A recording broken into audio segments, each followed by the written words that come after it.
دا ورو سوال کړی دی چې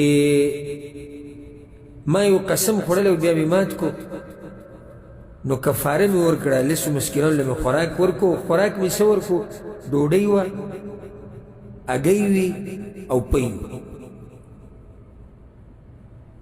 نو زما سوال اوس دا دی چې آیا دا خوراک پوره دی په دې کفاره کې دویمه ده چې بعضو کسانو له ما یو کفاره کې ډوډۍ ورکړه بیا مې بل قسم خوړلی هغه مې مات کو نو هغه کسانو له مې بیا روټۍ ورکړه نو دا طریقه صحیح ده او که نه الجواب ګوره الله قرآن کې دا خبره ذکر کړې ده سورة المائده کې چې څوک قسم اخري او ماتې کړي نو کفاره د هغې څه ده اطعام 10 مساکین لسو مسکینانو له خوراک دا خوراک څنګه دی من اوسط ما تطعمون اهلیکم تاسو چې خپلو بچو له او اهل عیال له څه ورکوئ هغې کې درمیانه حال یعنی نه به زیاتې کې نه به کمې کې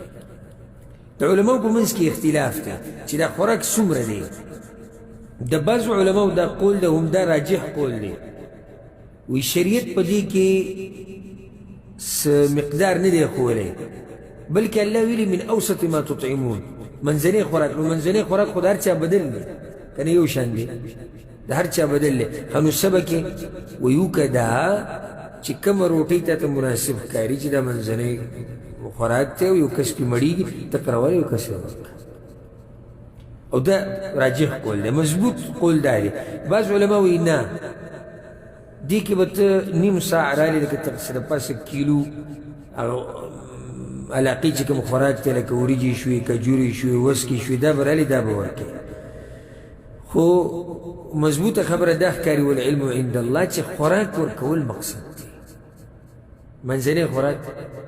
چې کوم تا ته ښکاري هغه راواله ورکړه لس مسکینان پې ماړه کړه دې رور چې دا کوم کار کړی تاسو دې باره کې څه وایي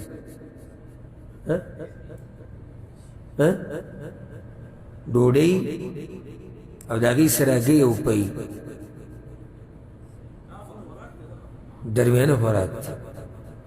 نو دا طریقې صحیح دویم سوال دا دی چې یو پیرې قسم کفاره کې کسان ماړه کړو بیا دویم پیرې چې قسم وخوړو هغه یې مات کړو بیا کفاره ورکړو دغه کسان یې بیا ماړه کړي دا صحیح دی بلکل صحیح دا جدا ده دا جدا ده منه د څه نه راغلې ده چې په یو کفاره کې یو سړی تر 2 بجې نشي مړولی ولې ځکه چې بیا لس مسکینان خو پوره نه شو کړی لکه تا اوس 9 غریبانان راوستي ټوله دې یو یو حصه ورکړه د یو یو ټیم خوراک هغه نهم له دې څومره ورکړو 2 حصې د 2 کسانو خوراک دا بیا هم تا لس کسان نه دي ماړه کړي تا څو ماړه کړو تا 9 ماړه کړي نو په یو کفاره کې یو سړي له د ډېرو کسانو برخه ورکول دا صحیح نه ده